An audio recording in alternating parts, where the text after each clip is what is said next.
Welcome back to Boruto Anime Review, episode number 105. This is reviewing the first of a five-parter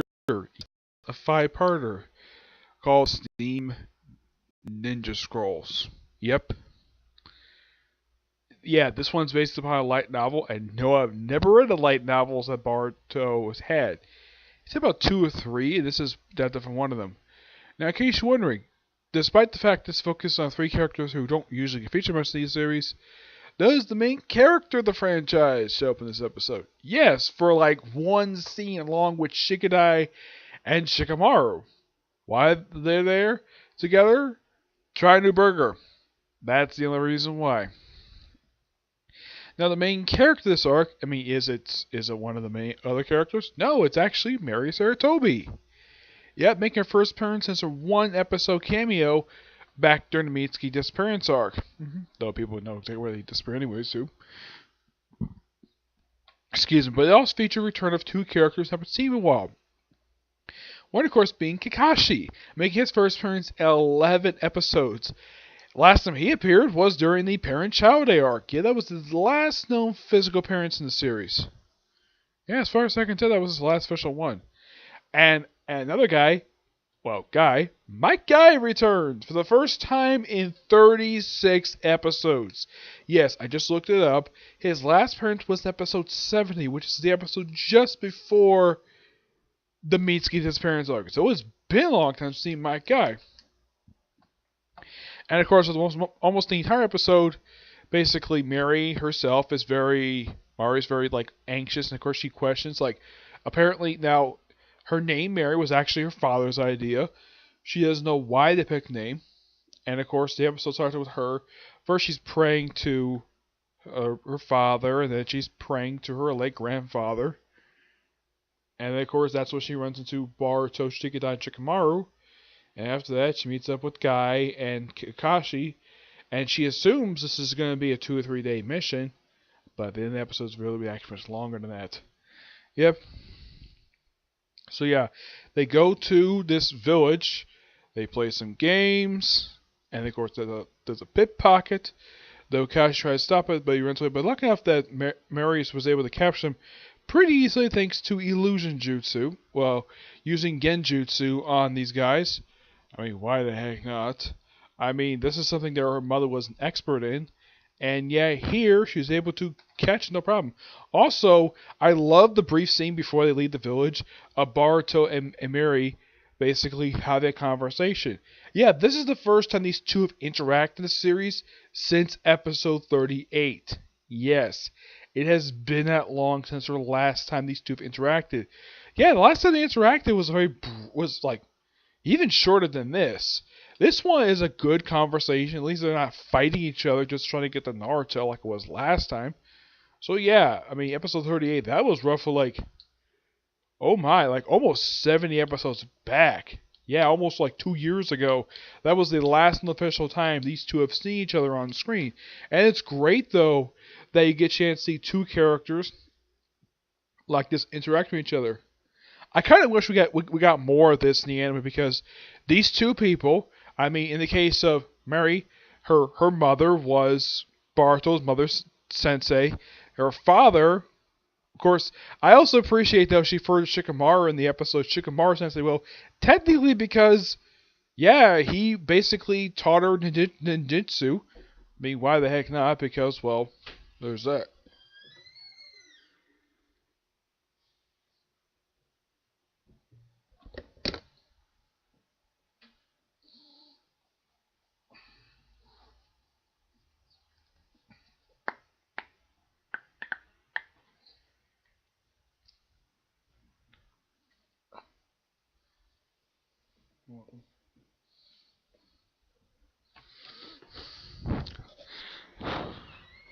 Sorry, that was my mom just asking me to open up a jar of jelly.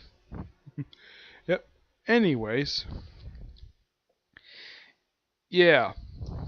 And of course, their brief conversation in terms of the fact that Mary is jealous of Boruto for having a sibling. Of course, she's a little jealous of having such an awesome dad, at least.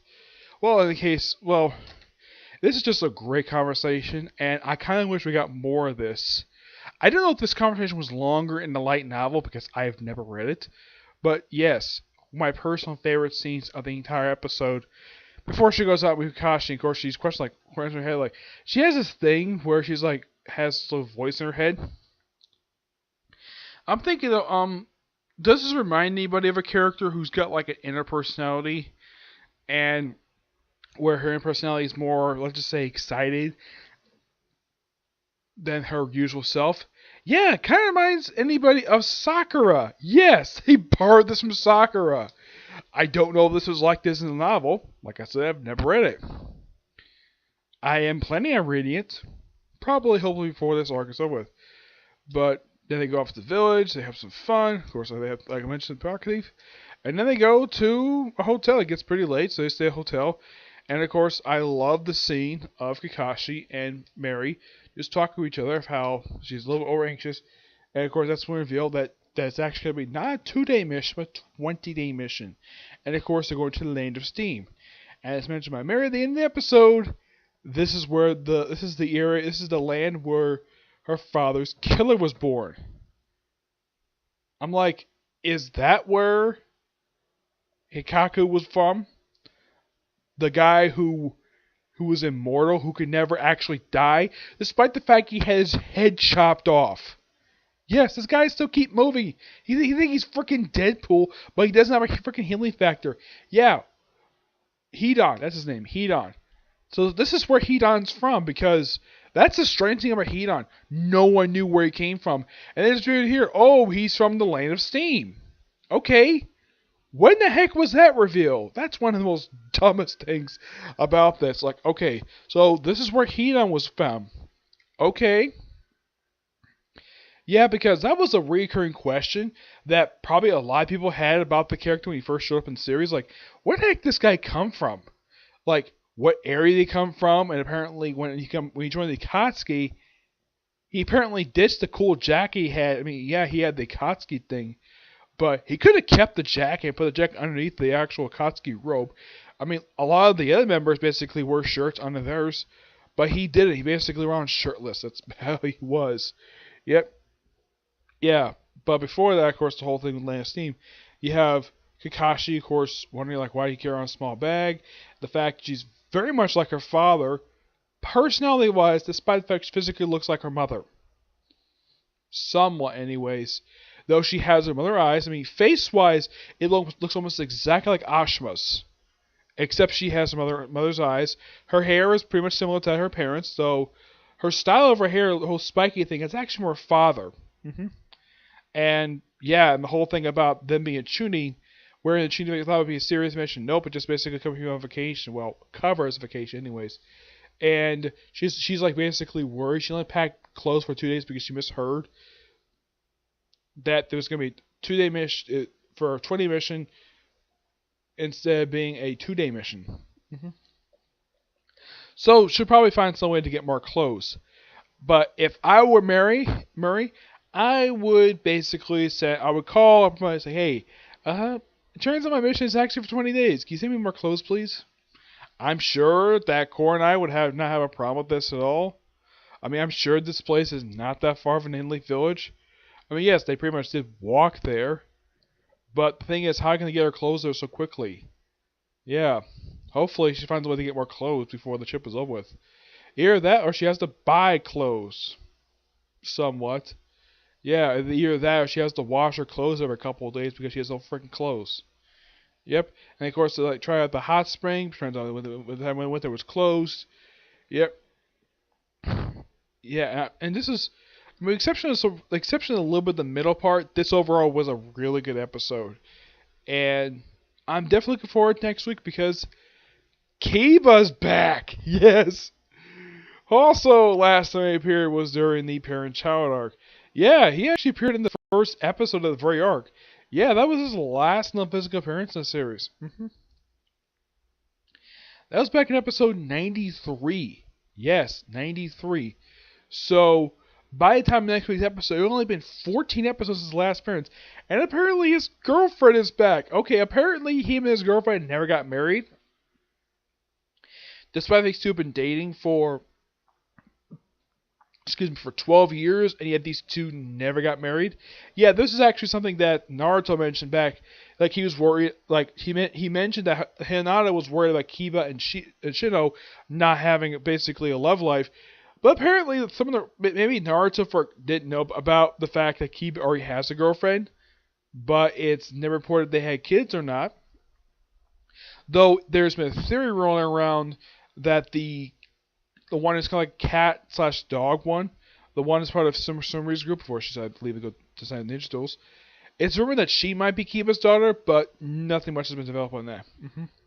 But I'm definitely looking forward next week because I like the fact we get a chance to have Mary interact. Mary, I'm calling Mary because well, it's either it's Mirie. I think it's how you pronounce it. Let's see. Mirai. It's probably pronounced Mary, but yeah, even though it's spelled probably different than pronounced Mary. Yeah. I mean, despite the fact that the description says Saratobi's cousin, Konohamaru doesn't show up in this episode at all. Nope. He's not even mentioned. Also, this is the first time Koronai is actually... Also, this is the first time she's appeared in this series in quite some time. Like, oh my. Like, the last time she showed up was back during, like, the start of the series. I kind of forgot she showed up there, but yeah. Last time she appeared in the series was back during, like, the first, like, 5 or 6 episodes. Yeah, so it has been longer than that. Like, I kept wondering, like, where the heck was she? And all of a sudden, oh yeah, the old lady that Shino was talking to, that was actually Koronai. She basically was actually look like her face is look like age. She still looks great for her age, for a woman who's in her 40s. Yeah, she looks great for a woman in her 40s. She looks like she's probably in her 40s. But I don't know if they ever really confirm exactly how old she really is. But she looks great for her age. Yep. So yeah, that's it for this particular review. I'm still hoping to get a chance to do a review of Case Closed Season 19. I've only got like 5 episodes left, so there's a strong possibility that might happen. But it'll take me just about 2 hours just to get through that season. Okay, but until I see you next video. Bye.